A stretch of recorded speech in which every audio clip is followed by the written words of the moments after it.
কয়েকটা কাজ আমি বলি। প্রথম কাজ হচ্ছে নিয়াত করতে হবে যে এই রমাজানটাতে আমি আমার সমস্ত গুনাহ মাফ করানোর চেষ্টা করব। কারণ নবী সাল্লাল্লাহু আলাইহি ওয়াসাল্লাম বলেছেন, সেই ব্যক্তির জন্য ধ্বংস যে ব্যক্তি রমজান মাসকে পেয়েছে কিন্তু তার গুনাহ মাফ করাতে পারেনি। কে জানে এটা আমাদের শেষ রমাদান হতে পারে? আল্লাহ না করুক। আমরা দোয়া করি আল্লাহ পাক আমাদেরকে বেশি বেশি রমাদান দান করুক, বেশি বেশি লাইলাতুল কদর দান করুক। প্রথম শুরু হচ্ছে আপনি মাসের বাজার আগে করে ফেলবেন। আমি একটু প্র্যাকটিক্যাল কথা বলবো আর কি। আপনি রমাদান মাসের বাজার এই শাবান মাসে করে ফেলার চেষ্টা করেন। পারলে ঈদের শপিংটাও করে ফেলার চেষ্টা করেন। রমজান মাসে বেশি বাইরে যাবেন এবং টাকা পয়সা নিয়ে গিয়ে স্ত্রী সন্তানের হাতে দিয়ে দিবেন না, যাও বাইরে গিয়ে মার্কেটিং করে আসো, এই ভুলটা করতে যান। নিজে পরিবেশ নষ্ট করবে, রোজার যে আধ্যাত্মিকত্ব নষ্ট হবে, আরো হাজারটা যুবকের চোখের জানা করা প্রয়োজন নাই। আপনি পরিবারের কর্তা, লিস্ট করে ফেলেন, আপনাকে আল্লাহ পাক যতটুকু সামর্থ্য দিয়েছেন মূল জিনিসগুলো কিনে রেখে দেন, আর বাকি টুকটাক বাজার আপনি করবেন। আর যখন বাজারে যাবেন একটা দোয়া পড়বেন, আপনি 10 লক্ষ নেকি পাবেন ইনশাআল্লাহ। কত লক্ষ? 10 লক্ষ। দোয়াটা শিখাচ্ছি। দোয়াটা হচ্ছে লা ইলাহা ইল্লাল্লাহ ওয়াহদাহু লা শারীকা লাহু লাহুল মুলক ওয়া লাহুল হামদ ইউহয়ী ওয়া ইউমীত ওয়া হুয়া হাইয়্যুন লা ইয়ামুত বিয়াদিহিল খায়রু কুল্লুহু ওয়া হুয়া আলা কুল্লি শাইইন কাদির। একবার পড়লে 10 লক্ষ নেকি পাবেন বাজারে গিয়ে। কেন পাবেন? কারণ বাজার সবচেয়ে নিকৃষ্ট জায়গা, যেখানে গেলে মানুষ আল্লাহকে স্মরণ করে না। সেখানে গিয়ে আপনি আল্লাহকে স্মরণ করেছেন, এই জন্য আল্লাহ পাক নেকি দিবেন ইনশাআল্লাহ। আসেন, এটা করার পর ঈদের যে শপিংটার কথা বলছি, এটা এই কারণে বলছি, লাস্টের দশকে আমরা ঈদের শপিংয়ে বেশি ব্যস্ত থাকি। এতে করে লাইলাতুল কদরটা আমরা হারিয়ে ফেলি। লাস্টের দশক আমরা হয় ইতিকাফ করব, না হলে বাসায় নামাজ পড়বো, পরিবারবর্গকে নিয়ে রাত জাগবো। পারা যাবে ইনশাআল্লাহ? তারাবির নামাজ তো পড়বোই ইনশাআল্লাহ জামাতে। এবং আপনি 20 পড়েন আর 8 পড়েন, আপনি নামাজের কোয়ালিটিটাকে ভালো করার চেষ্টা করেন, নামাজের কোয়ালিটিটাকে বেস্ট করেন। ধীরে ধীরে তেলাওয়াত করেন, ধীরে ধীরে রুকু সেজদা করেন, নামাজটাকে এনজয় করেন। সময় নিয়ে, টাইম নিয়ে, 2 ঘন্টা সময় লাগুক, 3 ঘন্টা সময় লাগুক, এনজয় করে নামাজ পড়েন। আল্লাহ পাক তৌফিক দান করুন। এরপর শেষ রাতে আবার ওঠেন, পরিবারবর্গকে নিয়ে নামাজে দাঁড়ান, একসাথে জামাত করে নামাজ পড়েন, পরিবারে নফল নামাজ পড়েন, বাসায় বরকত হবে ইনশাআল্লাহ। রাত জাগেন, বেশি বেশি দোয়া করেন, একটু তেলাওয়াত করেন, একটু জিকির করেন, তাসবিহ তাহলিল করেন, রাতটা কাটিয়ে দেন। শেষের দশকে মার্কেটে ঈদের শপিং করতে যায় না। ঈদের খুশি আছে, ঈদের আনন্দ আছে, ঈদে ভালো পোশাক পরবো, সব ঠিক আছে। এই খুশি কাদের জন্যে? কদ আফলাহা মান তাযাক্কা ওয়া যাকারা ইসমা রাব্বিহি ফাসাল্লা। কার জন্য ঈদের খুশি? যে ব্যক্তি রমজান মাসে আত্মশুদ্ধি অর্জন করতে পেরেছে, রোজা রেখেছে, যাকাত দিয়েছে, নামাজ পড়েছে, লাইলাতুল কদরে রাত জেগেছে, তারাবি পড়েছে, ইত্যাদি ইত্যাদি। এই ব্যক্তি আত্মশুদ্ধি অর্জন করেছে, এই ব্যক্তির জন্য ঈদের খুশি। যে রমজান মাসে সিনেমা দেখেছে, সিনেমার শুটিং করেছে, পর্নোগ্রাফি দেখেছে, সুদ খেয়েছে, শিরক করেছে, বেদাত করেছে, হারাম খেয়েছে, এর জন্য ঈদের খুশি। মানুষকে ঠকিয়েছে, ব্যবসায় মাল কম দিয়েছে, পণ্য মজুদ করেছে, ইচ্ছা করে দ্রব্যের দাম বাড়িয়েছে, সরকারকে বিব্রত করেছে, জনগণকে দুর্ভিক্ষের দিকে ঠেলে দিয়েছে, এদের জন্য ঈদের খুশি? কখনো না। ঈদের খুশি তাদের জন্য যারা আত্মশুদ্ধি অর্জন করতে পেরেছে। আল্লাহ পাক বোঝার তৌফিক দান করুন, আমিন। এটা প্রথম টিপস দিলাম আপনাকে। এবার আসেন, আপনি রমাদানে প্ল্যান করবেন যে আপনার জীবনে বড় বড় পাপগুলো কি হয়েছে। এই পাপগুলো যদি মানুষের সাথে জড়িত হয়ে থাকে, আপনি মানুষের সাথে গিয়ে গিয়ে ক্ষমা নিয়ে নেবেন। কারো টাকা নিয়েছেন, দেন নাই, দিয়ে দিবেন। কারো সম্পত্তি পায়, দেন নাই, দিয়ে দিবেন। কারো হকটা নষ্ট করেছেন, গালি দিয়েছেন, গীবত করেছেন বা তহমত দিয়েছেন, অপমান করে ইত্যাদি, ক্ষমা চেয়ে নেবেন। রমাদান মাসে মানুষের হকটা দিয়ে দেন। আল্লাহর কাছে জড়িত যে পাপগুলো আছে, এটার জন্য ইস্তেগফার যথেষ্ট। খালি যদি বলেন আস্তাগফিরুল্লাহাল্লাযী লা ইলাহা ইল্লা হুয়াল হাইয়ুল কাইয়্যুম ওয়া আতুবু ইলাইহি, 1 সেকেন্ডের মধ্যে আল্লাহ পাক আপনার সমস্ত পাপকে নেকি দিয়ে পরিবর্তন করে দিবেন সব। এবার প্র্যাকটিক্যালি যাবেন, সেহরি করবেন। সাহরির মধ্যে বারাকা আছে। সাহরি না করে রোজা রাখাটা উচিত না। সাহরির মধ্যে বারাকা আছে। একটা খেজুর হোক, 1 গ্লাস পানি হোক, আপনি সাহরি করবেন, এর মধ্যে বারাকা আছে। এবং সাহরির সময় এমনভাবে খাবেন না যে এটা আপনার জীবনের শেষ খাওয়া। কথা বুঝতে পারছেন? এত বেশি আইটেম করতে চায় না, এত বেশি ভোগবিলাসী হয়ে গেলে রোজার আধ্যাত্মিকত্ব থাকবে না। সেহরিতে অল্প খান, যদি খেতে হয় পেটের 3 ভাগের 1 ভাগ খান, 1 ভাগ ফাঁকা রাখেন, 1 ভাগ আপনি পানি দিয়ে পূর্ণ করেন। এখনকার কিছু তথাকথিত আশেকা রসুলের মতো হতে যায় না, যাদের ভুঁড়ির জ্বালায় চেয়ারে বসতে পারে না, এই কাজ করতে যায় না। এটা মুসলিমদের শোভা পায় না। আমরা পরিশ্রমী জাতি, কর্মঠ জাতি, আমাদের এইসব শোভা পায় না। এটাও শেষ জামানা হাদিসে আছে। কি নাই আসলে, শেষ জামানে এক শ্রেণী মানুষ বের হবে যারা হবে সাকিল, একদম ভুঁড়িওয়ালা, ঠেস দিয়ে বসে থাকবে আরাম করে, এবং বলবে যে কোরআনে যা আছে আমি তাই মানি, হাদিসটা আমি মানি না, ইত্যাদি। আসেন, সাহরির পরে রোজা রেখেছেন, 5 ওয়াক্ত নামাজ জামাতে পড়ার চেষ্টা করে। খুব সিম্পল জিনিস, খুব বেশি কিছুর দরকার নেই আমাদের। 5 ওয়াক্ত নামাজ আপনি জামাতে পড়ার চেষ্টা করেন। বাসার থেকে ওযু করে বের হবেন, প্রত্যেক পদক্ষেপ হাঁটবেন, আপনার একটা স্টেপে একটা করে গুনাহ মাফ হবে, একটা নেকি লেখা হবে, মর্যাদা বাড়িয়ে দেওয়া হবে। একে 10 দিয়ে গুণ করা হবে, রমজান মাসে আরো 70 দিয়ে গুণ করা হবে ইনশাআল্লাহ। ফজরের নামাজটা জামাতে পড়লেন, নামাজটা জামাতে পড়ার পর আপনি বসে থাকবেন, কিছু সময় জিকির আজগার তাসবিহ তাহলিল করবেন, পারলে 1 পারা করে কোরআন তেলাওয়াত করবেন। রমাদান মাসে প্রত্যেক দিন 1 পারা করে কোরআন তেলাওয়াত করার চেষ্টা করবেন। 30 দিন 30 পারা, রমাদানে অ্যাটলিস্ট একটা খতম করা যাবে, অ্যাটলিস্ট একটা খতম চেষ্টা করা যায় না ইনশাআল্লাহ। ফজরের নামাজ হয়ে গেছে, আপনি কোরআন তেলাওয়াত করেন। 1 পারা পড়তে সময় লাগবে আধা ঘন্টা, 40 মিনিট, কারো 1 ঘন্টা। এরপর সূর্য উঠে যাবে, উঠে গেলে পরে আপনি 2 রাকাত ইশরাকের নামাজ পড়বেন, নামাজটা পড়ে বাসায় যাবেন। আল্লাহর নবী বলছেন সাল্লাল্লাহু আলাইহি ওয়াসাল্লাম, আপনার আমল নামায় একটা কবুল হজ, একটা কবুল ওমরার নেকি লেখা হবে ইনশাআল্লাহ। এবার রেস্ট করেন, বাসায় গিয়ে রেস্ট করেন। যখন ঘুমাবেন তখন ঘুমের সুন্নাহগুলো আদায় করেন, সূরা ফালাক নাস ইখলাস পড়েন, ফু দেন, দিয়ে গা মাসাহ করেন, আয়াতুল কুরসি পড়ে ঘুমান, ঘুমের দোয়া পড়ে ঘুমান, ঘুমটাও নেকি হবে ইনশাআল্লাহ। এরপর হয়তো আপনি কাজে যাবেন, চাকরিতে যাবেন, বা ব্যবসায় যাবেন, বা আপনি শিক্ষাক্ষেত্রে যাবেন, ইত্যাদি ইত্যাদি। যে ক্ষেত্রেই যান না কেন আপনি মনে রাখবেন আপনি রোজাদার।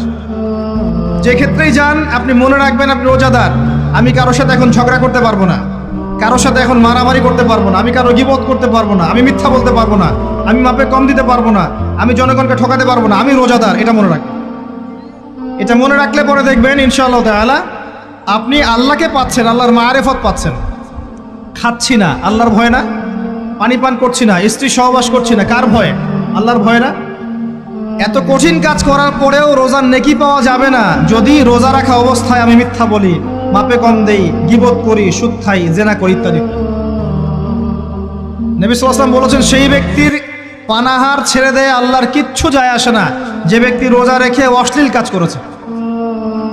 মা বোনদেরকেও বলবো, রোজা রেখে যদি বেপরদায় চলেন রোজার কোনো দাম নাই। রোজা রেখেও যদি এমন কাপড় পরে চলেন যেই কাপড় পরা না পরে একই কথা, ঢাকা শহরের ফেমিনিস্ট মেয়েদের মতো জিন্স আর গেঞ্জি পরে ঘোরেন, রোজা রাখা না রাখা পরে একই কথা। এটা রোজা হয়নি, উপবাস হয়েছে, উপবাস। ইকোনমিক সেকশন আমরা যারা আছি, আমরা যদি রোজা রেখেও সুদ খাই, আমার রোজা রাখা না রাখা আল্লাহর কিচ্ছু যায় আসে না। আমরা ধর্মীয় ক্ষেত্রে যারা আছি, জানা অনুযায়ী আমল যদি না করি, দিনকে দুনিয়ার স্বার্থে ব্যবহার করি, আমাদের রোজা রাখা না রাখায় কিছু যায় আসে না। আমরা যদি মিথ্যা বলি, অন্যের গীবত করি, অশ্লীল কাজ করি, গার্লফ্রেন্ডের সাথে সময় কাটাই, ওর সাথে কফি খেতে যাই, ডেটিং করতে যাই, এই যে ফেসবুকের মাধ্যমে চ্যাটিংয়ে প্রেম করি, ইউটিউবে অশ্লীল ভিডিও দেখি, পর্নোগ্রাফি দেখি, ইত্যাদি ইত্যাদি, এইসব রোজা রাখা না রাখা আল্লাহর কিচ্ছু যায় আসে না। আমি হাত জোর করে মিনতি করছি ভাই, খাওয়া পান করা, স্ত্রী সহবাস ছেড়ে দেওয়ার নাম রোজা নয়, এটার নাম রোজা নয়, এটা একটা অংশ রোজার মাত্র। রোজা রেখে আল্লাহর যাবতীয় হারাম ত্যাগ করলে পরে রোজা হবে ইনশাআল্লাহ। এই কাজগুলো করার চেষ্টা করি, আল্লাহ পাক তৌফিক দান করুন। রোজা রাখা অবস্থায় আপনি বেশি বেশি জিকির করবেন। কি করবেন? সুবহানাল্লাহ পড়বেন, আলহামদুলিল্লাহ পড়বেন, আল্লাহু আকবার পড়বেন, লা ইলাহা ইল্লাল্লাহ পড়বেন, লা হাওলা ওয়ালা কুওয়াতা ইল্লা বিল্লাহ পড়বেন হাসবি আল্লাহ ওয়া নি'মাল ওয়াকিল, সুবহানাল্লাহি ওয়া বিহামদিহি, সুবহানাল্লাহিল আযীম, সুবহানাল্লাহিল আযীম ওয়া বিহামদিহি, পড়বেন আস্তাগফিরুল্লাহ ওয়া আতুবু ইলাইহি, আস্তাগফিরুল্লাহ ওয়া আতুবু ইলাইহি, পড়বেন লা ইলাহা ইল্লাল্লাহ ওয়াহদাহু লা শারীকা লাহ লাহুল মুলকু ওয়া লাহুল হামদু ওয়া হুয়া আলা কুল্লি শাইইন কাদির। পারা যাবে না ইনশাআল্লাহ? বেশি বেশি পড়বেন। আরেকটা কাজ করবেন, প্রতিটা কাজ নবী সাল্লাল্লাহু আলাইহি ওয়াসাল্লামের সুন্নাহ মাফিক করার চেষ্টা করুন। সুন্নাহ মাফিক, খাচ্ছেন তার সুন্নাহ মাফিক, টয়লেট করছেন তার সুন্নাহ মাফিক, ঘুমাচ্ছেন তার সুন্নাহ মাফিক। সুন্নাহর বইগুলো আছে না বাজারে, কিনে নেবেন, কিনে নিয়ে দেখবেন প্রতিটা কাজ কিভাবে করলে সুন্নাহ হবে। এই কাজগুলো করতে গিয়ে আপনাকে গভর্নমেন্ট বাধা দিবে, বিশ্বের পরাশক্তিরা বাধা দিবে, আপনাকে কি কেউ পিটাবে এগুলো করলে, জেল খাটাবে? এগুলো আমাদের ব্যক্তি স্বার্থের ব্যাপার, ইচ্ছা করলেই করা যায়। এই ইচ্ছাটা আল্লাহ পাক আমাদের অন্তরে জাগ্রত করুন, আমিন। একটা কাজের কথা বলবো, নর্মালি আমরা ফরজগুলোতে বেশি ফোকাস করি, ফরজ ওয়াজিবে। রমজান মাসে সুন্নত মোস্তাহাবেও ফোকাস করতে হবে। রমাদানে একটা নফল আপনাকে ফরজের নেকি দিয়ে দিবে ইনশাল্লাহ, রমাদান একটা সুন্নাহ আপনাকে ফরজের নেকি দিবে ইনশাল্লাহ। তো রমজান মাসে শুধু ফরজ নয়, একটু সুন্নাহ সালাতগুলো, নফল সালাতগুলো একটু বেশি বেশি পড়ার চেষ্টা করি, আল্লাহ পাক তৌফিক দেন। স্পেশালি একটা কাজ করার চেষ্টা করতে পারি, ওযু যখন ভেঙে যায়, টয়লেট করলেন ওযু ভেঙে গেল, সাথে সাথে হালকা করে ওযু করে ফেলার চেষ্টা করে, সবসময় পবিত্র থাকার চেষ্টা করে। বেলাল আল হাবাশি নাম শুনেছেন? রাদিয়াল্লাহু আনহু। নবী সাল্লাল্লাহু আলাইহি ওয়াসাল্লাম বলছেন, আমি যখনই জান্নাতে গিয়েছি বেলাল তোমার পায়ের শব্দ শুনেছি। সুবহানাল্লাহ। যেই বেলালকে উত্তপ্ত মরুভূমিতে শুইয়ে নির্যাতন করা হচ্ছে, সেই বেলাল বলছেন আহাদুন আহাদ। সেই বেলাল রাদিয়াল্লাহু আনহুর নামে শানে সূরা নাজিল হচ্ছে কুল হুয়াল্লাহু আহাদ। ওই বেলাল রাদিয়াল্লাহু আনহুকে নবী সাল্লাল্লাহু আলাইহি ওয়াসাল্লাম বলছেন, যখনই জান্নাতে যাই তোমার পায়ের আওয়াজ শুনি, তুমি কি এমন আমল করো যার কারণে এই মর্যাদা তোমার? বেলাল রাদিয়াল্লাহু আনহু বলছেন, আমি তো স্পেশাল তেমন কোনো আমল করি না, আপনারা যা করেন আমিও তাই করি, তবে আমার যখনই ওযু ভেঙে যায় আমি ওযু করি, আর আমি ওই ওযু দিয়ে 2 রাকাত নামাজ পড়ি। এটাকে তাহিয়াতুল ওযুর নামাজ বলে। রমজান মাসে করার চেষ্টা করি, আল্লাহ পাক তৌফিক দান করুন। আমরা অনেকে মসজিদে যাই, থাপ করে বসে পড়ি, করি না কাজটা? মসজিদে গিয়েছি, থাপ করে আগে বসে পড়ি। মসজিদে গিয়ে 2 রাকাত নামাজ পড়ে বসা সুন্নত। মিনিমাম 2 রাকাত নামাজ পড়ে বসলে আপনি তাহিয়াতুল মসজিদের নেকি অর্জন করলেন, মসজিদের হকটা আদায় করলেন। ওই জায়গা আপনার জন্য সেজদার সাক্ষী থাকলো, কিয়ামতের মাঠে আপনার পক্ষে সাক্ষী দিবেন ইনশাআল্লাহ। এই সুন্নাহগুলো আমরা চর্চা করার চেষ্টা করি রমজান মাসে। রমজান মাসে দাড়িটা ছেড়ে দেন, দাড়িটা ছেড়ে দেন। এটা একমাত্র ভিজিবল সুন্নাত, দৃশ্যমান সুন্নাত, যেটা আপনার সাথে কবরও যাবে। যখন কাফন দেয়া হবে তখন দেখা যাবে না আমার সাথে আর কোন কোন সুন্নাহ আছে, এই একটা সুন্নতই দেখা যাবে আমার সাথে কবরে যাচ্ছে। কথা কি বুঝতে পারছেন? আর এটাকে আমরা এখন যত পারি মেয়ে হওয়ার চেষ্টা করছি। নবীজি বলেছিলেন শেষ জামানায় ছেলেরা মেয়েদের পোশাক পরবে, আর মেয়েরা ছেলেদের পোশাক পরবে। দেখবেন মেয়েরা এখন ফর্মাল পোশাক পরছে, জিন্স আর গেঞ্জি পরে ঘুরছে, আর ছেলেরা ক্লিন শেভড। ছেলেরা মেয়েদের মতো গাল বানাচ্ছে। আর কোন সাইনের জন্য অপেক্ষা করছেন? নবীজি বলেছিলেন উঁচু উঁচু বিল্ডিং নির্মাণের প্রতিযোগিতা করা হবে। একবার এয়ারে ঢাকার কাছাকাছি আসবেন, এয়ারে তো সফর করেছেন আপনারা অনেকেই। যখন এয়ার ফ্লাই করে, টেক অফ করে বা ল্যান্ড করে, যখন ঢাকার কাছাকাছি, তখন উপর থেকে আপনি ঢাকাকে দেখবেন। কেন বলেছি this is the city of Akhiruzzaman? কেন বলেছি? নবীজি বলেছেন কিয়ামতের 2টা মেজর সাইন, 2টার মধ্যে একটা হচ্ছে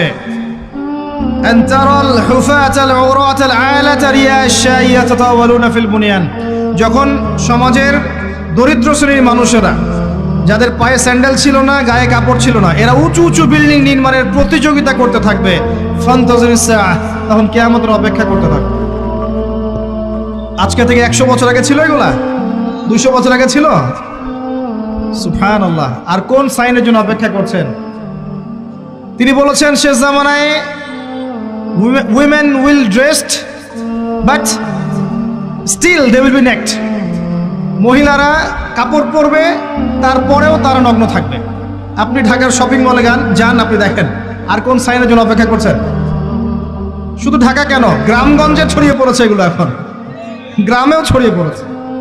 গ্রামে আরো বেশি দেখা গেছে মাশাআল্লাহ। গ্রামে গিয়ে আমরা হতভাগ, সুবহানাল্লাহ। গ্রামের মেয়েগুলা, গ্রামের মেয়ে ঢাকা শহরের মেয়েকে পার করে ফেলেছে। বাদ দেন, ওইদিকে না যাই, ডিফারেন্ট টপিক।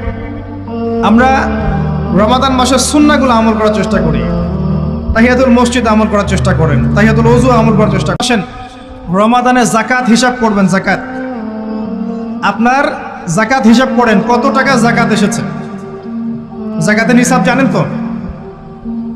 হ্যাঁ, 7.5 ভরি স্বর্ণ, রৌপ্য কত? 52.5 তলা। আপনার এই চাষাবাদের ওসর আসে, ব্যবসায়িক পণ্য থাকলে, সঞ্চিত সম্পদ থাকলে সব কিছু হিসেব করে মুফতি সাহেব আছেন, কওমি মাদ্রাসার আলেমদের কাছে যাবেন, যাকাতের ক্যালকুলেশন করে নেবেন যে আমার এত টাকা যাকাত এসেছে। এভাবে যাকাতটা রমজান মাসে দিয়ে দেওয়ার চেষ্টা করেন। যাকাত যদি আমরা না দেই, একটা শাস্তি শুনে রাখেন, আল্লাহ পাক এই সম্পদগুলোকে একত্রিত করে গলাবেন, গলিয়ে কপালে, গালে আর এই যে পিঠে লেপটে দিবেন, বলেন নাউজুবিল্লাহ। এবং এটা একটা সাপের আকৃতি ধারণ করবে, সাপ গলায় পেঁচানো থাকবে, কপালে দংশন করতে থাকবে, বলবে আমি তোমার মাল সাত ভোগ করো, আমি তোমার মাল সাত ভোগ করো। কবর এটা হবে, আমরা চোখে না দেখলে ওটা সত্য। নবীজি দেখে এসেছে মেরাজের রাতে এগুলা। এরপরে যাকাতের একটা সুবিধা আছে, এটা আমরা বুঝাতে পারি না। যাকাত ইসলামিক ইকোনমিক্সের বেইস। যাকাত ধনীর সম্পদে গরিবের হক। যে গরিবের কাছে টাকা পয়সা নাই, আপনার টাকা ওর হাতে চলে যাবে, ও খেয়ে পরে বাঁচতে পারবে, এটাই যাকাত। বুঝতে পারছি? যাকাতটা না দেন, ও আস্তে আস্তে আস্তে আস্তে আরো দরিদ্র হতে থাকবে। এর উপর আবার সুদ আছে, আবার পেপার মানিও আছে। যাকাতগুলো দিয়ে দেন, আল্লাহর ওয়াস্তে যাকাত দিয়ে দেন। অনেক মুসলিম আছে আমরা নামাজ পড়ে যাকাত দেই না। অনেক মুসলিম আছে যাকাত দেয় না, নামাজ পড়ে। যাকাত অস্বীকারীদের বিরুদ্ধে আবু বকর সিদ্দিক রাদিয়াল্লাহু আনহু যুদ্ধ করেছিলেন। এজ এ আমির, রাষ্ট্রের পক্ষ থেকে যুদ্ধ করেছিলেন। আল্লাহ পাক আমাদেরকে যাকাত আদায় করার তৌফিক দান করুন। ফসল থাকলে ফসল, এর ওসর আসবে, ওসর এটা দিয়ে দিবেন। সেচের পানিতে হলে এক হিসাব, আর আপনার বৃষ্টির পানিতে হলে এক হিসাব। রমজান মাসে বেশি বেশি দান সাদাকা করবেন, বেশি বেশি মানুষকে দান সাদাকা করেন। পণ্যের দাম কমিয়ে দেন, মানুষকে সাদাকা করেন। প্রত্যেকটা দিন 10 টাকা, 20 টাকা, 100 টাকা সাদাকা করতে চেষ্টা করেন। এক একটা সাদাকা 70 গুণ বেড়ে যাবে ইনশাআল্লাহ। আমি আরেকটা নসিহত করব, রমজান মাসে বেশি থেকে বেশি মানুষকে খাওয়ান, বেশি বেশি খাওয়ান, ইফতার করান। আমি বলি মসজিদগুলোতে প্রত্যেক দিন আসর থেকে মাগরিব পর্যন্ত দিনের কথাবার্তা আলোচনা করেন, তালিম করেন। আপনাদের কাছে বই আছে, মুনতাকা হাদিস আছে, ফয়জুল কালাম বই আছে, রিয়াদুস সালেহিন বই আছে, মিশকাত আছে, আলেম আছেন, ইমাম সাহেব আছেন। একটা বিশেষ বিষয় নিয়ে আলোচনা শুরু করেন, মাগরিব পর্যন্ত আলোচনা চলবে, সবাই মিলে ইফতার করেন। একটা ইসলামিক পরিবেশ গড়ে তোলেন, মানুষকে ইফতার করেন, বেশি বেশি ইফতার করেন। আপনার সামর্থ্য থাকলে, সামাজিক যদি পদমর্যাদা থাকে, সমাজের মানুষকে আপনি ইফতার করান, ইফতার পার্টি করে, ইফতার অ্যারেঞ্জমেন্ট করেন। পার্টি বলা ঠিক না, আসলে ইফতার মাহফিল বলতে পারি আমরা। ইফতার মাহফিল করেন বেশি বেশি, মানুষকে ইফতার। একজন ব্যক্তিকে ইফতার করালে ওই ব্যক্তির রোজার নেকি আপনি পেয়ে যাবেন ইনশাআল্লাহ। প্রজেক্ট করেন, ইফতারের প্রজেক্ট করেন, মানুষের টাকাগুলো নেন, সংগ্রহ করে গরিবদের মাঝে ইফতার বিলিয়ে দেন। দুইটা পদ্ধতি হতে পারে, আমি নিজেও করবো ইনশাআল্লাহ তাআলা। দুটো পদ্ধতি হতে পারে, ডেইলি বেসিসে ইফতার দিতে পারেন, অথবা মাসের বাজার করে দেন। এক মাসে কি কি লাগে, কতটুকু চাল, বুট, ডাল লাগে লিস্ট করেন, করে একটা ফ্যামিলিতে একটা প্যাকেট পাঠিয়ে দেন। দেখবেন পুরো ফ্যামিলি ইনশাআল্লাহ তাআলা রমজান মাসটা খেয়ে পরে বাঁচতে পারবে। এগুলো আমরা না করলে কারা করবো? অমুসলিমরা করবে। অমুসলিমরা করে করেই তো সবাইকে খ্রিস্টান বানাচ্ছে। কোথায় আছেন আপনি? সমাজ সেবা করে করে তো মানুষের ঈমান আমল হরণ করে ফেলছে, আর আমরা সমাজ সেবা করতে চাচ্ছি না। জি, আমরা গরিব মানুষের পাশে দাঁড়াচ্ছি না, ওরা গিয়ে দাঁড়াচ্ছে। দেখবেন মানুষ বলছে হ্যাঁ এই ধর্মটা ভালোই, আমি খ্রিস্টান হয়ে যাই।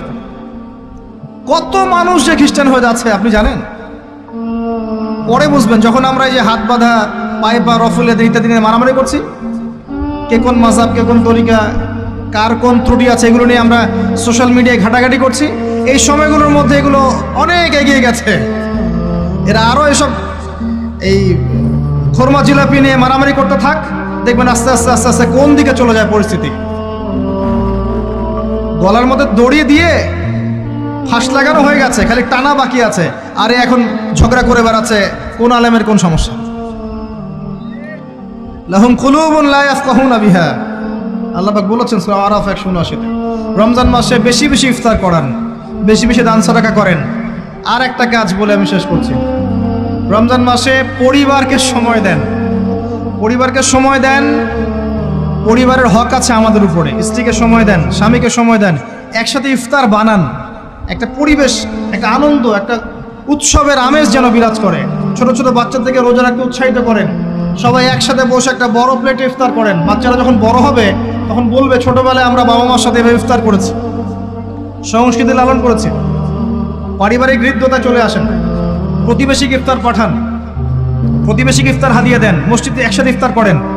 তারপর রাতের বেলা তাহাজ্জুদে দাঁড়ান, তারাবিতে দাঁড়ান, তারাবির নামাজে ধীর স্থিরভাবে কেরাত করেন। ইমাম যাকে নিযুক্ত করবেন তাকে সুললিত কণ্ঠে কোরআন তেলাওয়াত করতে বলবেন, ধীর স্থিরভাবে, তাকে প্রেশার দিবেন না। তার দায়িত্ব নিয়ে নেন। ইমাম হাফেজদের পুরো মাসের দায়িত্ব নেন, তার পরিবারের দায়িত্ব নেন। একটা সম্মানজনক হাদিয়ার ব্যবস্থা করে দিবেন যাতে করে তারা নিশ্চিন্তে থাকে পুরো মাস, তাকে অন্যদিকে ফোকাস করতে না হয়। অন্য অন্য কান্ট্রিতে যখন কোনো সায়েন্টিস্ট থাকে তার পরিবারের দায়িত্ব পুরো রাষ্ট্র নিয়ে নেয়, সে ঠান্ডা মাথায় গেলে গবেষণা করবে। একই প্রসেস, আপনি আলেম ওলামা ইমাম হাফেজদের দায়িত্ব নিয়ে নেন, তার পরিবারের দায়িত্ব নিয়ে নেন। বা হুজুর আপনি আপনার কাজ করেন, আমরা আপনার পরিবার দেখছি। তাকে আপনি কোরআন তেলাওয়াত করতে দেন, কোরআন হিফজ করবে, মানুষকে কোরআন শেখাবে, তারাবির নামাজ পড়বে, ইমামতি করবে, মানুষকে দার্স দিবে, খুতবা দিবে। আসেন যে মেজর পয়েন্টটা বাকি আছে সেটা বলি। তার আগে এটাও বলি যে ইফতার করার সময় বেশি খাবেন না। যদি আপনি বেশি খান তাহলে আপনি তারাবির নামাজে দাঁড়াতে পারবেন।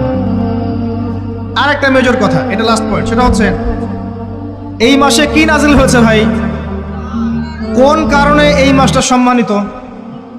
এই মাসে আল্লাহর কিতাবকে সময় দিতে হবে, এই কিতাবকে সময় দিতে হবে। আল্লাহ রাব্বুল আলামিন বলেছেন এই কিতাবের মধ্যে সবকিছুর সমাধান আছে। আল্লাহ পাক বলেছেন এই কিতাবে কোনো সন্দেহ নাই। আল্লাহ পাক বলেছেন এই কিতাব আমাদের জন্য সুসংবাদ এবং শেফা, আরোগ্য, রহমা। এখন একটু বসেন, একটু সময় নেন। এই কিতাব প্রথমত আপনাকে তিলাওয়াত করা শিখতে হবে। রমজান মাস আসার আগেই আপনি তিলাওয়াত করা শিখে ফেলেন। যদি না জানেন, রমজান মাসে পুরো এক মাস তাজবিদ শিখবেন স্থানীয় ইমামের কাছে। পারবেন না? এক মাসের মধ্যে কোরআন তেলাওয়াত শেখা সম্ভব, এক মাসে শেখা সম্ভব। বলছিলাম রমাদান মাস এবং লাইলাতুল কদরকে সম্মানিত করা হয়েছে একটা কারণেই, কারণ এই মাসে এই রাতে আল কোরআন নাজিল করা হয়েছে, এটাই কারণ। কোরআন কখন নাজিল হলো? যখন সমাজে সুদ আছে, মদ আছে, জেনা আছে, ব্যভিচার আছে, শিরক আছে, এরকম সমাজে প্রথম কি নাজিল হলো? পড়ো। প্রথমে নাজিল হয়নি শিরক করো না, প্রথমে নাজিল হয়নি যে সুদ খেও না, প্রথম আয়াত এটা ছিল না জেনা করো না, প্রথম আয়াত এটাও ছিল না মূর্তি পূজা করো না। হ্যাঁ, প্রথম আয়াত কি? ইকরা, পড়ুন। আল্লাহ পাক বুঝাতে চাচ্ছেন সমাজের জাহিলিয়াতকে দূর করতে হলে লেখাপড়ার কোনো বিকল্প নাই, এবং সেই পড়াশোনাটা হতে হবে আল্লাহর ওহির আলোকে। যে ওহিটা আল্লাহ পাক নাজিল করেছেন এর বেসিসে আপনাকে পড়াশোনা করতে হবে। এই জ্ঞানটা দিয়ে আপনি সমাজ সংস্কার করতে পারবেন ইনশাআল্লাহ তাআলা। এর সাথে উপকারী জ্ঞানগুলো কি নিব না? অবশ্যই নিব। ওহির জ্ঞানের সাথে, কোরআন সুন্নাহর জ্ঞানের সাথে আমি ইতিহাসের জ্ঞান নিব, আমি পলিটিক্যাল সায়েন্সের জ্ঞান নিব, আমি দর্শনের জ্ঞান নিব, জিওপলিটিক্সের জ্ঞান নিব, প্রয়োজনে আমি সায়েন্সের জ্ঞান নিব, আমি কমার্সের জ্ঞান নিব, আর্টসের জ্ঞান নিব, মেডিকেল সায়েন্স পড়বো, ইঞ্জিনিয়ারিং পড়বো, সবই পড়বো। কিন্তু বেসিকটা কি হবে? কোরআন, সুন্নাহ, ইসলাম। এরপর আপনি ডাক্তার হন, ইঞ্জিনিয়ার হন, পলিটিশিয়ান হন, সামাজিক নেতা হন, প্রশাসনের ক্যাডার হন, আপনার জন্য মোবারকবাদ। আপনি যেখানেই যাবেন সেখানেই বরকত ছড়াবেন ইনশাআল্লাহ। যে পলিটিশিয়ানের ভিতরে তাকওয়া আছে তার দ্বারা দুর্নীতি সম্ভব না। যে প্রশাসনের কর্মকর্তার ভিতরে তাকওয়া আছে সে ঘুষ নিতে পারবে না, দুর্নীতি করতে পারবে না। যে আলেমের ভিতরে তাকওয়া আছে সে দিনকে দুনিয়ার বিনিময়ে বিক্রি করবে না। যে ডক্টরের ভিতরে তাকওয়া আছে সে ডাক্তার হবে, কসাই হবে না। যে ইঞ্জিনিয়ারের ভিতরে তাকওয়া আছে সে দেখবেন সত্যিকারের প্রকৌশলী হবে, সে কিন্তু চোর হবে না। ভিতরটা চেঞ্জ করতে হবে, ভিতরটা, এর নাম তাকওয়া। ভিতরটা চেঞ্জ করবে একটা জিনিস, আল্লাহর ওহী, কোরআন এবং সুন্নাহ, ইসলাম। এটা আপনার ভিতরকে পরিবর্তন করবে। আর আমরা অনেক বড় বড় কথা বলি অনেক সময়, কিন্তু মূল কাজটা হচ্ছে ভিতরটা পরিবর্তন করা। আমাদের সবার সাথে যার যার কলব যাবে, যার যার আমল যাবে। আল্লাহ পাক আমাকে কলার চেপে ধরে বলবেন না যে বাংলাদেশে ইসলামী খেলাফত কায়েম করে আসো নাই কেন, এটা আল্লাহ পাক আমাকে বলবেন না।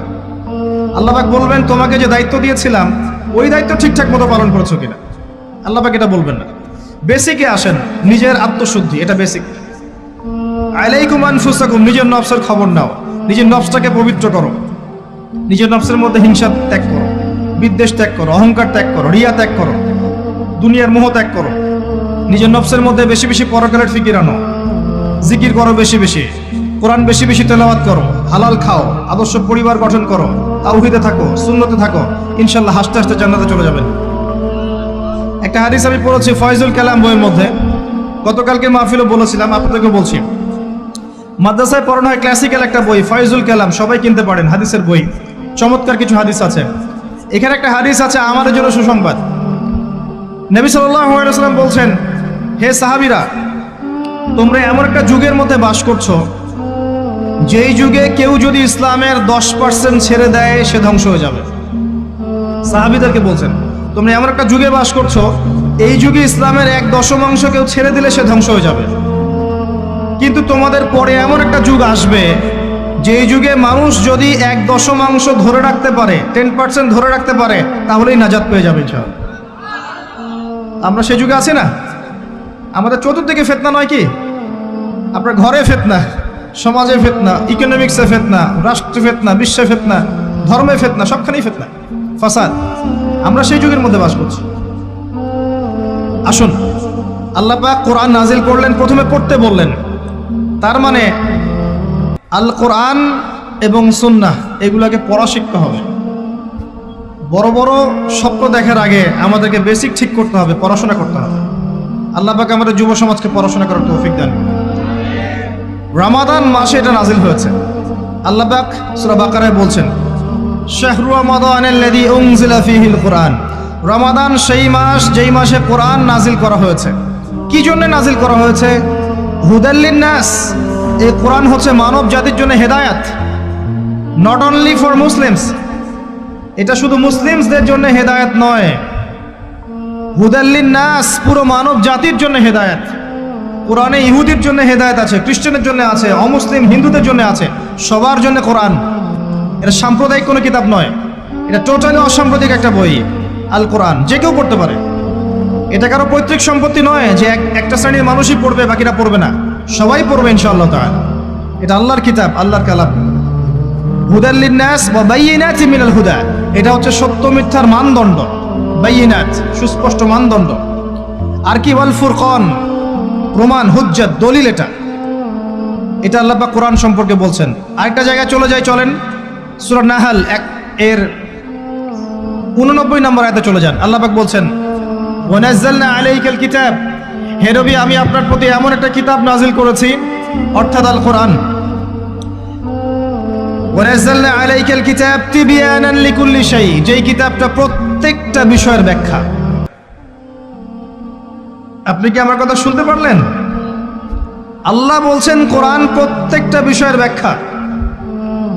আপনার ব্যক্তি জীবন এখানে আছে, আপনার ব্যবসায়িক জীবন এখানে আছে, অর্থনৈতিক জীবন এখানে আছে, পারিবারিক জীবন এখানে আছে, সামাজিক লাইফ এখানে আছে, সবকিছু আছে।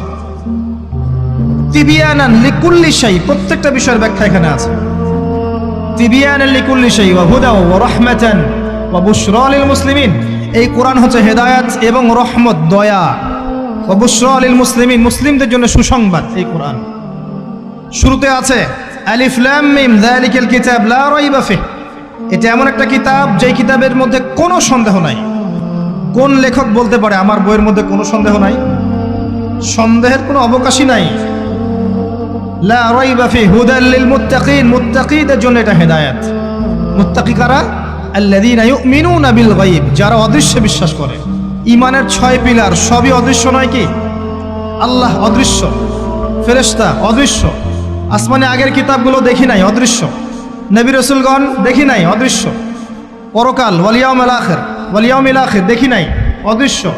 ওয়াল কদরি খায়রিহি ওয়া শাররিহি, তাকদীর অদৃশ্য। আল্লাযীনা ইউমিনুনা বিল গায়বি, মুত্তাকি তারা যারা গায়েবে বিশ্বাস করে, অদৃশ্যে বিশ্বাস করে। আর এখনকার শিক্ষা দর্শন আমাদেরকে শেখায় পশ্চিমাদের, চোখে যা দেখবো না বিশ্বাস করবো না। হ্যাঁ, তাদের দর্শন এরকম। যুক্তি দিয়ে প্রমাণ করতে পারবেন না, বিশ্বাস করবো না। বৈজ্ঞানিক ব্যাখ্যা দিতে পারবেন না, বিশ্বাস করবো না। সায়েন্টিফিক্যালি প্রুভড হতে হবে, তারপর বিশ্বাস করব। অনেক সময় দেখা যায় মুসলিমরাও এর গোলক ধাঁধায় পড়ে যায় এবং বলে নামাজের উপকারিতার সায়েন্টিফিক ব্যাখ্যা বলেন, তারপর নামাজ পড়ব। নামাজের সায়েন্টিফিক ব্যাখ্যা লাগবে, তারপর নামাজ পড়বেন? আল্লাহ পাক বলেছেন ইয ক্বালা লাহু রাব্বুহু আসলিম ক্বালা আসলামতু লিরাব্বিল আলামিন। আল্লাহ পাক ইব্রাহিমকে বলেছেন আলাইহিস সালাম আত্মসমর্পণ করো, যখনই বলেছেন তখনই করেছেন। যখনই আল্লাহ পাক বলেছেন আত্মসমর্পণ করো, তিনি বলেছেন আসলামতু লিরাব্বিল আলামিন, আমি আত্মসমর্পণ করলাম। বাচ্চাকে জবাই করো, জিজ্ঞেস করেননি এর পিছনে বিজ্ঞান কি, যুক্তি কি আর দর্শন কি? স্ত্রীকে রেখে আসো ওই জনমানব শূন্য জায়গায়, জিজ্ঞেস করেন নাই কারণ কি, রিজন কি, যুক্তি কি, বিজ্ঞান কি, দর্শন কি? আল্লাহ বলেছেন সামিআনা ওয়া আতা'না, এর নাম ইসলাম। আল্লাহর আদেশ যেখানে এসে যাবে এখানে যুক্তি বিজ্ঞান দর্শনের প্রয়োজন নাই। এই কনসেপ্টে আপনাকে মৌলবাদী হতেই হচ্ছে, কিছু করার নাই, কারণ মৌলিক বিষয় আপনাকে মেনে চলতে হবে। হ্যাঁ, প্রত্যেকটা বিষয়কে আপনি ব্যাখ্যা করতে পারবেন যদি সেই জ্ঞান আপনার কাছে থাকে, কিন্তু যুক্তি বিজ্ঞান দর্শনের সীমাবদ্ধতা আছে, সবকিছু এরা ব্যাখ্যা করতে পারে না। ভালো করে শিক্ষা দর্শন হজম করে তারপর পড়াশোনা করেন, অন্যথায় আপনারা দাড়ি টুপি নিয়েও অনেক সময় দেখবেন এই যে এটা কি বলে এথিজমের দিকে যাচ্ছেন, নাস্তিকতার দিকে যাচ্ছেন। আসেন মূল জায়গায় আসি। আল্লাহ রাব্বুল আলামিন কোরআন সম্পর্কে কথা বলছেন, লা রাইবা ফিহি, এর মধ্যে কোনো সন্দেহ নাই।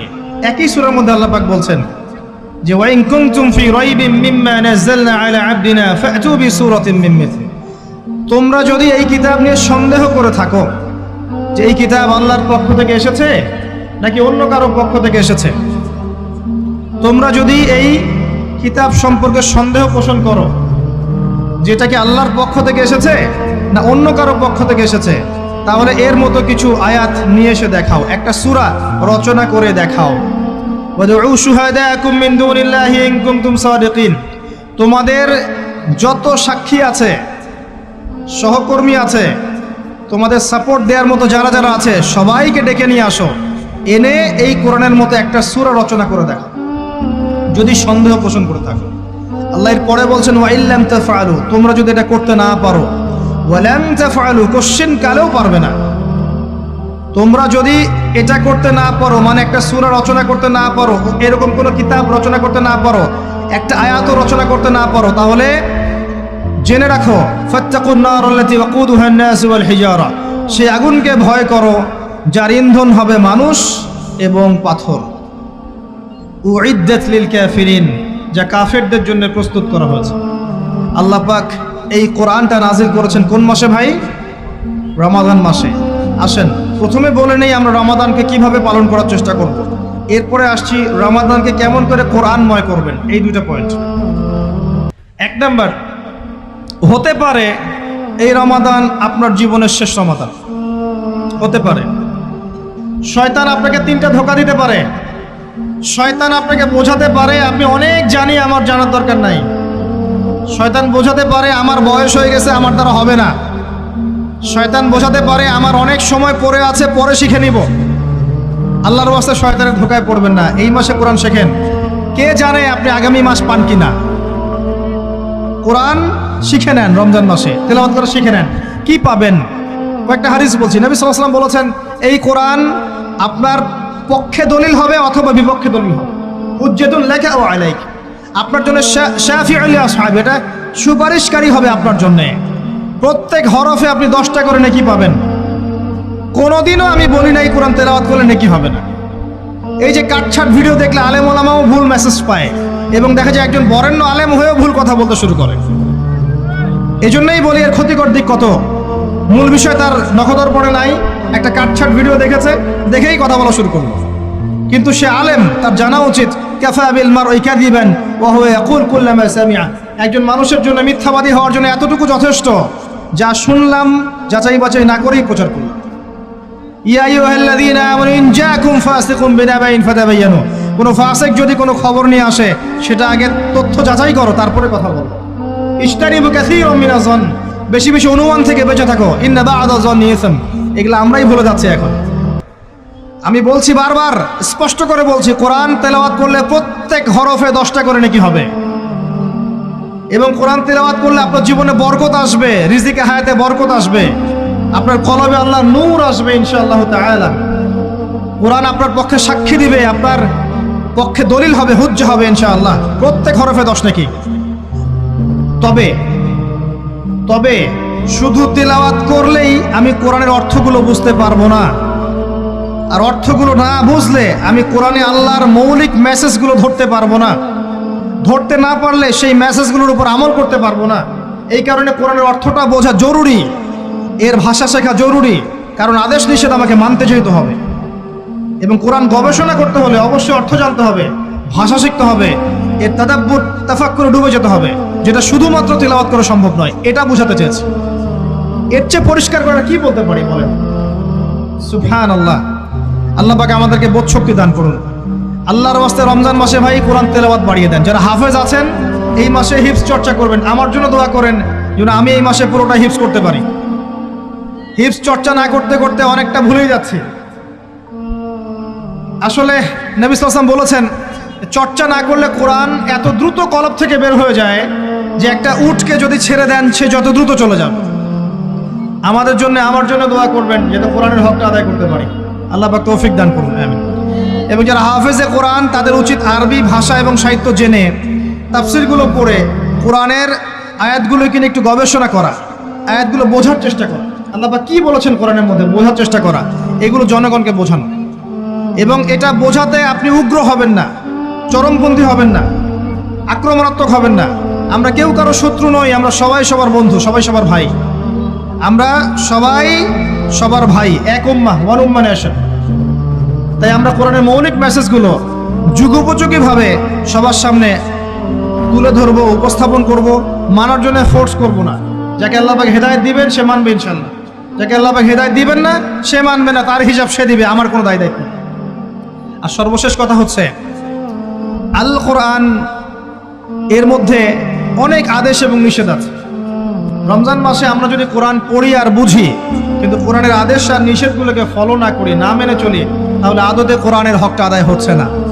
এবং এই কোরআনের মেসেজ আমাদেরকে মুসলিম অমুসলিম সবার দ্বারে দ্বারে পৌঁছে দিতে হবে ইনশাআল্লাহ তাআলা। যেভাবে কোরআনের দাওয়াতের ফলে, হাদিসের দাওয়াতের ফলে নবী সাল্লাল্লাহু আলাইহি ওয়াসাল্লাম আইয়ামে জাহিলিয়াতের সেই জাহিলিয়াতকে দূর করে আলোকিত সমাজ প্রতিষ্ঠা করেছিলেন, ইনশাআল্লাহ আজও সম্ভব এই কোরআন সুন্নাহর দাওয়াতকে দিয়ে আজকের সমাজে চলমান জাহিলিয়াতগুলোকে দূর করে আলোকিত বাংলাদেশ প্রতিষ্ঠা করা। আল্লাহ পাক আমাদেরকে তৌফিক দান করুন, আমিন। আমি আমার আলোচনা এখানে শেষ করছি, আজকে আর লম্বা করছি না। আপনারা কষ্ট করে এসেছেন, বসেছেন, আলোচনা শুনেছেন, আদবের সাথে বসেছেন, শৃঙ্খলা রক্ষা করেছেন। আমরা দোয়া করি আল্লাহ পাক আপনাদের সবার নেক হায়াত, হালাল রিজিকে আল্লাহ পাক প্রশস্ত করুন। আমাদের সবাইকে আল্লাহ পাক রমজানে পৌঁছে দিন, রমজানে বেশি বেশি রোজা রাখার তৌফিক দান করুন। রমজান মাসে আমাদেরকে আল্লাহ পাক যাকাতগুলো দিয়ে দেওয়ার তৌফিক দান করুন, বেশি বেশি জিকির আজগার করার তৌফিক দান করুন, কোরআনের হকগুলো আদায় করার তৌফিক দান করুন, প্রত্যেক দিন এক পারা করে কোরআন পড়ার তৌফিক দান করুন। এবং আমাদের পরিবার বর্গগুলোকে আল্লাহ পাক হেদায়েত